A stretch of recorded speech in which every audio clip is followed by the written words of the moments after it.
Bonjour, XXe siècle, André Gide. Suite de la biographie. Un nouvel être.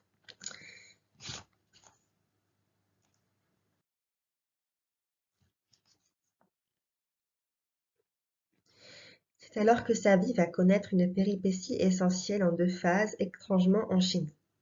À 24 ans, André Gide s'embarque pour la Tunisie, octobre 1893. Accompagnant son ami, le peintre P. A. Lawrence, il y arrive malade et croyant sa vie menacée, chaste et plein de l'effroi du péché, fidèle au pur amour qui depuis longtemps le lie à Madeleine, sa sœur tout autant que sa fiancée. 2 ans après, en 1895, il revient d'Afrique du Nord guéri, brûlant de vivre, libéré des interdits physiques et moraux, révélé à lui-même par les ardentes surprises des oasis. Il se trouve transformé par la certitude qu'il est fait pour tous les désirs, et d'abord pour le plus inavouable aux yeux du monde. Désormais, il ne pourra plus nier ni contenir cette part de son être.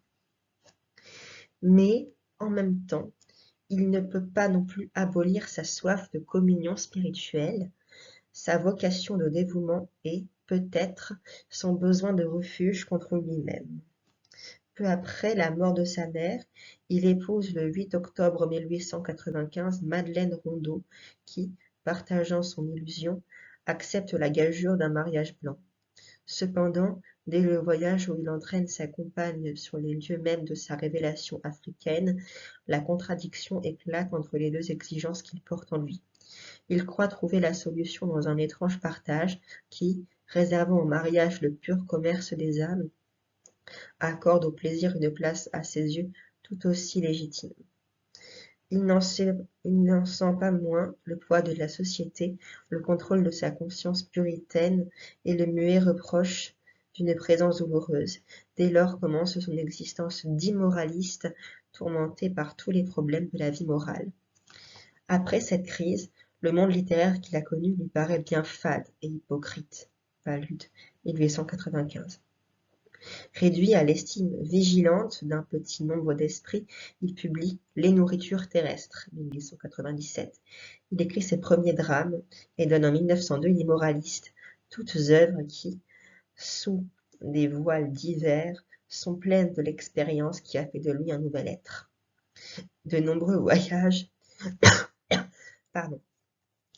coupés de séjours en Normandie, et quelques rares travaux littéraires coupés de périodes de retombement précèdent la publication du premier récit dont s'occupe vraiment la critique, La Porte étroite, 1909. Peu après, la part active qu'il prend à la fondation de la NRF lui assume un rôle qui s'affirme. En 1914, le ton, les hardiesses et la désinvolture des caves du Vatican établissent brusquement la notoriété de Gide, à l'instant où, tout au long du premier conflit mondial, il va s'imposer le silence. Il réserve alors sa pensée et ses aveux à son fameux journal, commencé dès 1889.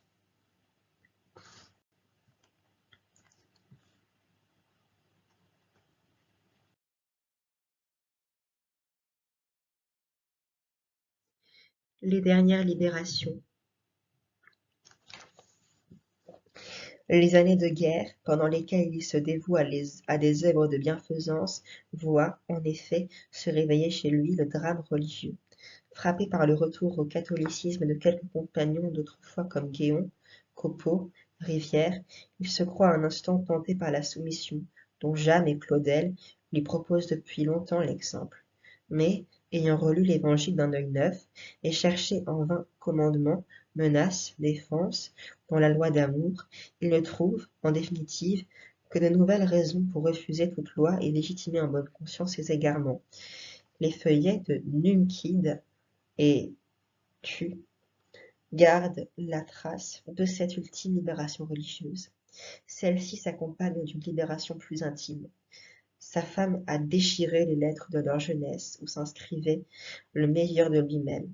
Consterné par ce geste qui le prive d'une longue et chère équivoque, Gide opte désormais pour l'audace dans l'usage de la vie et l'aveu non voilé dans l'œuvre.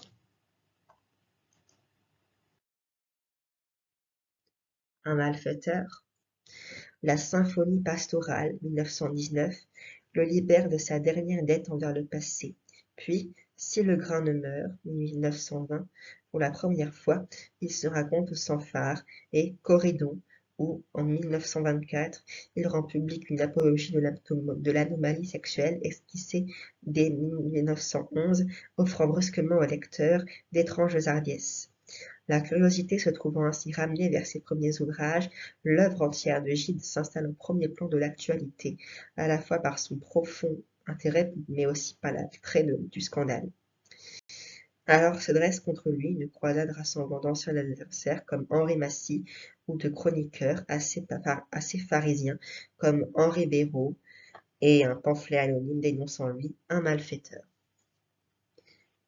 Merci d'avoir écouté. Passez une bonne journée. Au revoir.